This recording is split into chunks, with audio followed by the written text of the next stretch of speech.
Kwa sasa mimi kwa mfano kama hii mbegu nilivyoipenda nikihitaji inabidi mpaka mje mnifanyie nani kwanza kuja kunipimia nani udongo. Ndio, yani somo la upimaji wa afya ya udongo ni nzuri pia ukalipata, kwa sababu unaweza ukaona kuna ardhi inafaa kwenye kilimo cha alizeti, kumbe ardhi hiyo sio ya alizeti. Inaweza kuwa ardhi hiyo ni ya zao labda mahindi, mtama. Kuna virutubisho katika ukuaji wa zao la alizeti kwenye ile ardhi imepungua kwenye shamba lako. Kwa hiyo ndio maana tunashauri ukapime afya ya udongo kabla ya shughuli zote za uzalishaji. Ndio utapoambiwa hata kama ni shamba hilo linafaa kwa ajili ya kilimo cha alizeti, utaambiwa kitu fulani kimepungua.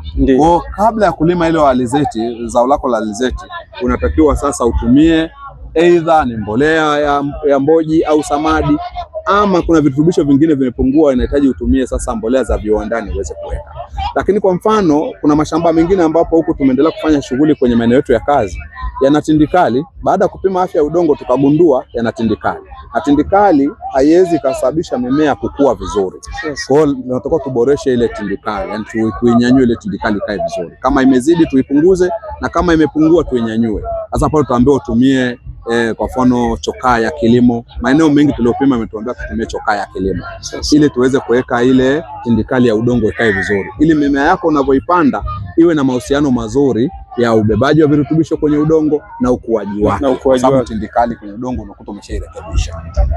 Na hii mbegu nikifuata masharti na vigezo, kwenye eka moja naweza nikapata gunia ngapi? Kwa eka moja unapata gunia 20 na kila gunia lina kilo 70 kwa ekari moja. Kwa hiyo unakuwa na 20 za kutamka au 20 za kuona. Maana kuna 20 zingine unaweza ukanitamkia tu 20 ukanipa kishawishi cha kwamba nitapata 20, alafu nitakapokuja kulima nipate gunia 7 5 kwenye eka moja. Ndio maana ya maonyesho haya ni kuja kuangalia mapungufu yako wapi, kwa ajili ya kuweza kusaidia wakulima wetu wakazalisha kwa tija.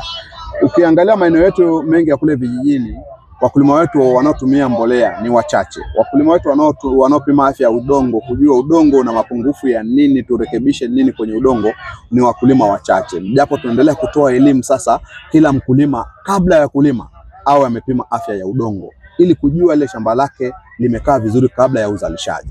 Ukizingatia hilo, litakuwa ni sehemu mojawapo ya mafanikio yako.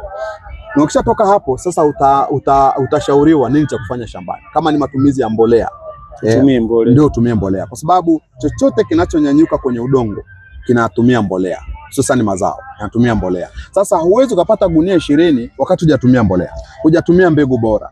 Ni matumizi ya mbegu bora, upimaji wa afya ya udongo, kutumia mbolea hizo tulizoshauriwa.